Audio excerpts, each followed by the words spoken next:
Hello everyone, welcome to mobile bus. আজকে আমি কথা বলবো হোনারের আপকামিং স্মার্টফোন হোনার 19 লাইট এই স্মার্টফোনটি নিয়ে। এই স্মার্টফোনটি হোনার 19 হোনার 19 প্রো এর পরে লঞ্চ হয়েছে, যেটি 40 থেকে 45,000 টাকার আশেপাশে দুইটি ভেরিয়েন্টে লঞ্চ হতে পারে।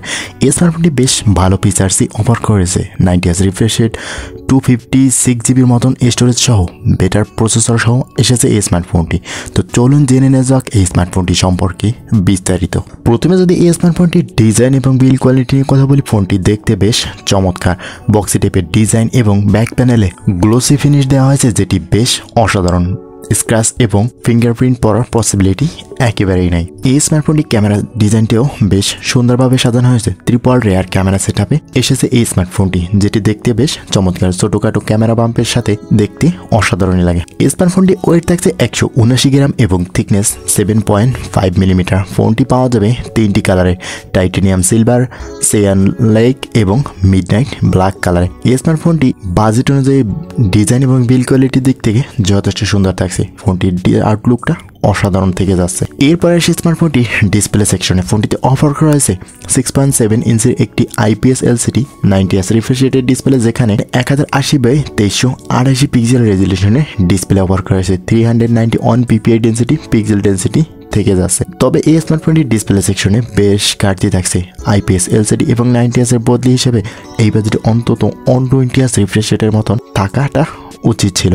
এইখানে ডিসপ্লে সেকশনে কোম্পানি বেশ খানিকটা কস্ট কাটিংয়ের ব্যবস্থা করেছে। এরপরে এসে স্মার্টফোনটির ক্যামেরা সেকশনে। ফোনটিতে অফার করা হয়েছে 100 মেগাপিক্সেলের মেইন ক্যামেরার সাথে একটি 5 মেগাপিক্সেলের আলট্রা ওয়াইড লেন্স এবং 2 মেগাপিক্সেলের ম্যাক্রো সেন্সর। ফ্রন্ট ফেসিংয়ে থাকছে 16 মেগাপিক্সেলের একটি সেলফি শুটার।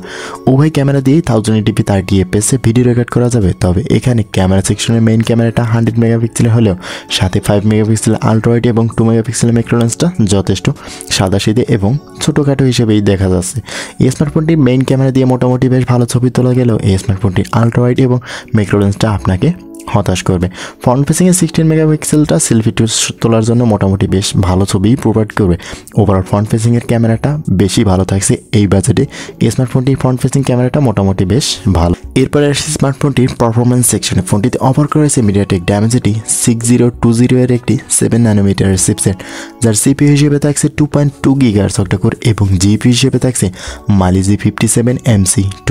ফোনটি মাত্র একটি ভেরিয়েন্টেই থাকছে 8GB 256GB, আর ফোনটি রান করবে ম্যাজিক UI 7.1 এর সাথে অ্যান্ড্রয়েড 13। তো ওভারঅল এই স্মার্টফোনটির পারফরমেন্স সেকশনটা মোটামুটি ওইরকম আহামরি পারফরমেন্স পাওয়া যাবে না। স্মার্টফোনটি দিয়ে মোটামুটি টুকিটাকি কাজগুলো এবং টুকিটাকি গেমসগুলো খেলা যাবে। তবে বাজেট অনুযায়ী এই ধরনের প্রসেসর এবং এরকম র্যাম রোমের দিক থেকেও ঘাটতি মনে হয়েছে। তো আপনার কাছে প্রসেসর এবং স্মার্টফোনটির পারফরমেন্স সেকশনটা কেমন হয়েছে অবশ্যই কমেন্ট করে জানাবেন। এরপরে আসছে স্মার্টফোনটির পাওয়ার সেকশনে। ফোনটিতে অফার করা হয়েছে 4500 mAh এর ব্যাটারি এবং 35 ওয়াটের ফাস্ট চার্জার। 35 ওয়াটের চার্জার দিয়ে আপনাকে কম করে হলেও 1 ঘন্টার মতন সময় নেবে ফোনটি ফুল চার্জ হতে। তো এই স্মার্টফোনটি দিয়ে আপনি কতটা সন্তুষ্ট এই বাজেটে এই স্মার্টফোনটির পারফরমেন্স, ক্যামেরা এবং ব্যাটারি সেকশন নিয়ে? এছাড়া স্মার্টফোনটি কানেক্টিভিটি সিস্টেমে থাকছে লাউড স্পিকার, 3.5 মিলিমিটার হেডফোন জ্যাকটা দেওয়া হয়নি, side mounted fingerprint sensor, Bluetooth 5.3, GPS, USB Type-C port, dual band wifi এবং NFC থাকছে। তবে এই বাজেটে এই স্মার্টফোনটি কনফিগারেশন অনুযায়ী এই স্মার্টফোনটি হয়তো 20 থেকে 22,000 টাকা বাজেট হওয়া উচিত। বাট এইরকম বাজেটে যদি এই স্মার্টফোনটি লঞ্চ হয় সেক্ষেত্রে অবশ্যই এটা অ্যাকসেপ্টেবল না। তো আপনার কাছে এই স্মার্টফোনটি কত টাকা বাজেটে লঞ্চ হলে বেটার হতো অবশ্যই কমেন্ট করে জানাবেন। আজকের ভিডিওটি এই পর্যন্তই, কথা হবে নেক্সট কোনো ভিডিওতে। ততক্ষণ পর্যন্ত ভালো থাকবেন, সুস্থ থাকবেন, আল্লাহ হাফেজ।